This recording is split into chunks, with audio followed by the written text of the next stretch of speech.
বেশ কিছুদিন ধরে আপনার রাতে ঘুমানোর সময় কবজিতে যন্ত্রণা হয়, ব্যথা হয়, হাত ভারী হয়ে যায়, ঝিঝি ধরে, ঘুম ভেঙে যায়। আপনি খুব একটা গুরুত্ব দেননি। ধীরে ধীরে দিনের বেলায়ও একই সমস্যা শুরু হয়েছে। কম্পিউটারে দীর্ঘ সময় কাজ করতে হয়, মাউসে হাত রাখতে রাখতে কেমন যেন অবশ হয়ে যায়, ঝিঝি ধরে যায়, যন্ত্রণা হয়।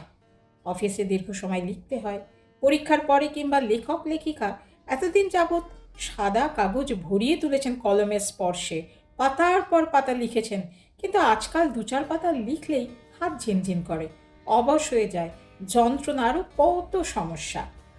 কি হলো বলুন তো? সমাজের সমস্ত প্রবীণ মানুষদের জানাই সশ্রদ্ধ প্রণাম, আর আমার প্রিয় সাবস্ক্রাইবার এবং দর্শক বন্ধুদের জানাই আন্তরিক প্রীতি, শুভেচ্ছা ও ভালোবাসা। হ্যাঁ, এতক্ষণে তো বুঝেই গেছেন আজকের গল্পের বিষয়বস্তু carpal tunnel syndrome. Carpal tunnel syndrome কি, কেন হয়, সিমটমস কি, কাদের ক্ষেত্রে বেশি হয়, আপনার যে কার্পাল টানেল সিনড্রোমই হয়েছে কি কি পরীক্ষা করে জানতে পারবেন, কিভাবে আরাম পাবেন, চিকিৎসাই বা কি, এক্সারসাইজ করা কিন্তু অত্যন্ত জরুরি। কার্পাল টানেল সিনড্রোম কি? প্রথমেই হাতের অ্যানাটমিটা ছোট্ট করে বলি, খুব ইন্টারেস্টিং, ছবিটা দেখুন। আমাদের কবজিতে থাকে ছোট ছোট অসম আকৃতির হাড়, যাকে বলা হয় কার্পাল বোনস। আমাদের হাতের বুড়ো আঙুল, তর্জনী, মধ্যমা ও অনামিকার অর্ধেক, মানে অনামিকার যে অংশ মধ্যমার সঙ্গে সংযুক্ত সেই অর্ধেককে সাপ্লাই দেয় মিডিয়ান নার্ভ।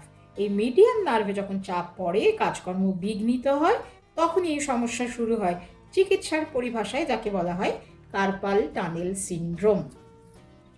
সিটিএস বা কার্পাল টানেল সিনড্রোম হওয়ার কারণগুলো কি কি?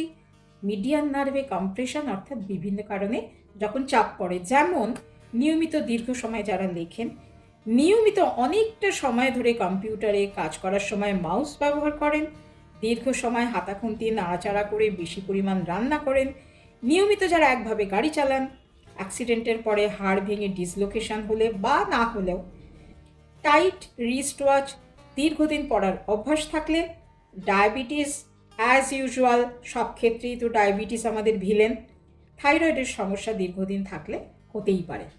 এবারে বলি সিমটমগুলো কি কি। হাত ঝিনঝিন করা, রাত্রে একভাবে হাত রাখার পরে যন্ত্রণা, ভারী বোধ, অবশ হয়ে যাওয়া, এমনকি ঘুম ভেঙে যাওয়া। কারো কারো ক্ষেত্রে ব্যথা শুধুমাত্র রিস্টেই নয়, ফোর আর্মেও অনুভূত হয়।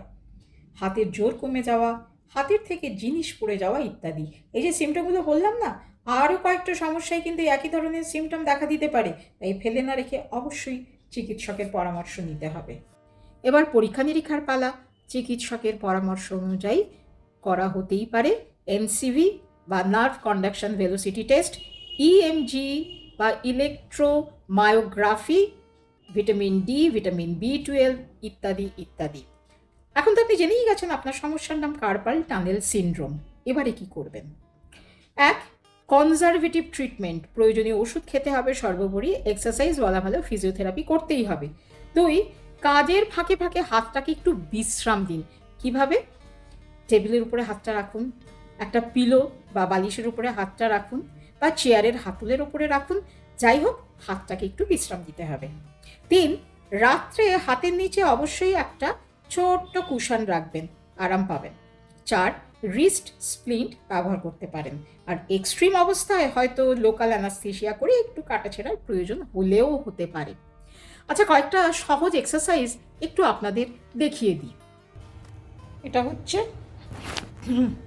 1 নম্বর, সব জোড়া আছে, 1 2 3 4 5, জোরে চাপ দিচ্ছি, প্রথম প্রথম লাগবে। তারপরে এটাইকে পুরোটা খুলে দিলেন, 2, তখন আপনি বুড়ো আঙুলটা সোজা করে দিচ্ছেন, ঠিক আছে? এটা 2 নম্বর। 3 নম্বর হচ্ছে হাতটাকে আস্তে আস্তে নিজের দিকে ঘোরাচ্ছেন, ঠিক আছে? 4 নম্বর হচ্ছে বুড়ো আঙুলটাকে একদম বাইরের দিকে যতটা পারেন বাইরের দিকে সোজা করে ধরবেন, 1 2 3 4 5। এবারে এটাকে নিয়ে বাইরের দিকে কনুইটাকে টেবিলের উপর রাখবেন, এই হাতটা এরমভাবে সোজা হয়ে যাচ্ছে, ঠিক আছে? সোজা হয়ে গিয়ে আস্তে আস্তে করে তুলে নিয়ে সামনের দিকে দিয়ে দিচ্ছেন, দিয়ে রিল্যাক্স। এইভাবে এক্সারসাইজ দৈনিক দুবার, সকালে অন্তত 10 মিনিট এবং রাত্রে ঘুমোতে যাওয়ার আগে 10 মিনিট করতে পারলে অবশ্যই উপকার পাবেন। গল্পটা যদি কাজের হয়ে থাকে তাহলে কমেন্ট বক্সে অবশ্যই জানাবেন। আর কোনো প্রশ্ন আছে আপনার, সেটাও জানাতে পারেন, চেষ্টা করব উত্তর দেওয়ার। সবাই খুব ভালো থাকবেন, আনন্দে থাকবেন। লাইক, শেয়ার, সাবস্ক্রাইব করতে কিন্তু ভুলবেন না। ওম শান্তি।